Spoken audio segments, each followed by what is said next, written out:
लद्दाख का भविष्य ये एक ऐसा मुद्दा है जिस पर एक बहुत बड़ा टकराव चल रहा है। और यह लड़ाई अब कोई छोटी मोटी नहीं रही, ये पहुंच चुकी है देश की सबसे बड़ी अदालत तक।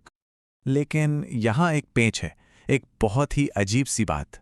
ये लड़ाई लद्दाख की बड़ी मांगों पर नहीं, बल्कि एक बहुत ही छोटी सी चीज पर अटक गई है कि आंदोलन का जो चेहरा है, सोनम वांगचुक, वो कोर्ट की सुनवाई में एक वीडियो कॉल से जुड़ेंगे या नहीं। अब सवाल ये उठता है कि एक मामूली सी वीडियो कॉल पर इतनी बड़ी बहस आखिर हो क्यों रही है। तो देखिए, इस पूरे मामले में दो मुख्य किरदार हैं।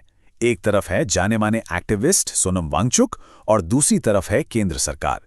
और ये पूरा मुकाबला हो रहा है भारत के सुप्रीम कोर्ट में।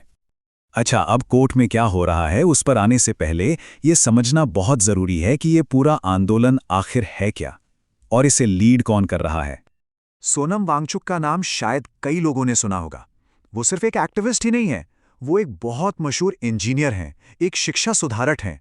और उनकी पहचान ना वो लद्दाख की मिट्टी से जुड़ी हुई है। मतलब जब वो बोलते हैं तो ऐसा लगता है कि पूरा लद्दाख बोल रहा है। तो आखिर ये लोग मांग क्या रहे हैं? चलिए एक एक करके समझते हैं। पहली और सबसे बड़ी मांग है लद्दाख को एक पूर्ण राज्य का दर्जा दिया जाए। दूसरी मांग है कि इसे संविधान की 6ठी अनुसूची यानी 6th शेड्यूल में शामिल किया जाए। इससे होगा क्या? इससे वहाँ की जो आदिवासी संस्कृति है, वहाँ की जमीन है, उसे सुरक्षा मिलेगी। और तीसरी, जो शायद सबसे जरूरी मांग है, वो ये है कि हिमालय के नाजुक पर्यावरण को बेहिसाब इंडस्ट्रियल डेवलपमेंट से बचाया जाए। चलिए अब वापस चलते हैं सुप्रीम कोर्ट के कोर्ट रूम में।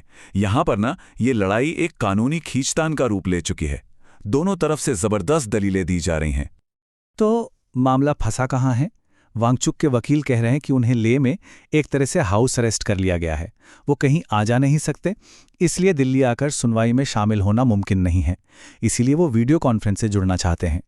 दूसरी तरफ केंद्र सरकार का कहना है कि ऐसा कुछ नहीं है, उनकी आवाजाही पर कोई रोक नहीं है और सरकार उनके वीडियो कॉन्फ्रेंस से जुड़ने की अर्जी का विरोध कर रही है।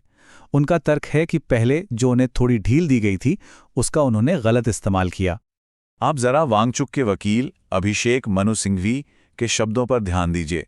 उन्होंने कहा उन्हें व्यावहारिक रूप से नजरबंद रखा गया है। ये सिर्फ एक मामूली आरोप नहीं है, ये एक बहुत बड़ा बयान है जो बताता है कि सिचुएशन कितनी गंभीर है। और इसके जवाब में सरकार का पक्ष भी उतना ही मजबूती से रखा गया। सॉलिसिटर जनरल तुषार मेहता ने कहा उन्होंने उन्हें दिखाई गई नरमी का पूरी तरह से दुरुपयोग किया है। मतलब साफ है, सरकार वांगचुक की नीयत पर ही सवाल उठा रही है। तो अब आप समझिए, ये मामला सिर्फ सोनम वांगचुक के आने जाने या एक वीडियो कॉल की परमिशन का नहीं रह गया है। ये इससे कहीं ज्यादा बड़ा हो चुका है। यहां दांव पर कुछ और ही लगा है। तो जो सबसे जरूरी बात है वो ये है कि ये सिर्फ एक प्रोसीजरल, मतलब एक तकनीकी कानूनी लड़ाई नहीं है। इस एक मामले के बहाने हमारे नागरिक अधिकारों और हमारी आज़ादी से जुड़े कुछ बहुत ही फंडामेंटल सवाल उठ रहे हैं। इस एक केस में हमारे लोकतंत्र के कई बड़े सिद्धांत दांव पर लगे हैं। जैसे, क्या शांति से विरोध प्रदर्शन करना हर नागरिक का अधिकार नहीं है? हमारी बोलने की आज़ादी यानी फ्रीडम ऑफ स्पीच की हदें क्या हैं? देश की सुरक्षा और एक इंसान की निजी आज़ादी, इन दोनों के बीच बैलेंस कैसे बनाया जाएगा? और सबसे बड़ा सवाल, एक लोकतंत्र में सरकार से असहमति की, विरोध की क्या जगह है?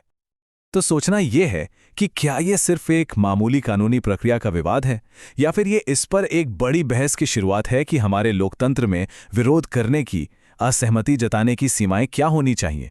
देखिए, इस केस का फैसला चाहे जो भी हो, वो इन बड़े सवालों का जवाब तय करने में एक बहुत अहम रोल निभाने वाला है।